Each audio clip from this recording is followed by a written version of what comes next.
C'est-à-dire que les 10 tribus se sont éparpillées partout dans le monde et aussi dans le monde occidental.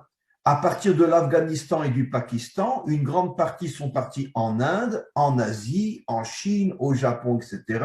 Beaucoup sont restés bien sûr en Afghanistan ou au Pakistan, de là les talibans, les Pashtuns, mais aussi une autre partie se sont installés en Russie, se sont installés en Pologne, etc., sont venus donc dans l'Europe, entre parenthèses, occidentale.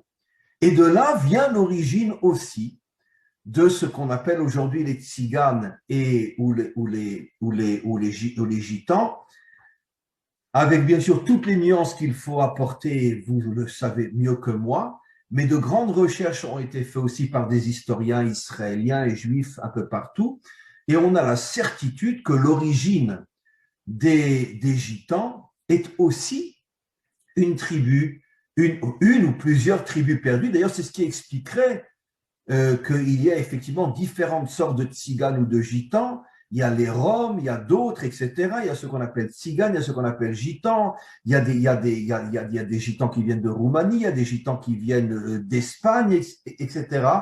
Ça, vous le savez mieux que moi. Mais en tous les cas, ce qui expliquerait qu'effectivement que l'origine des gitans ou des tziganes, c'est en vérité différentes tribus qui, selon la tribu, ont donné naissance à ce qu'on appelle les Roms ou d'autres types. Mais en tout cas, ce qui est sûr, c'est que le point commun à toute la tribu des Gitans, ils viennent de tribus juives perdues.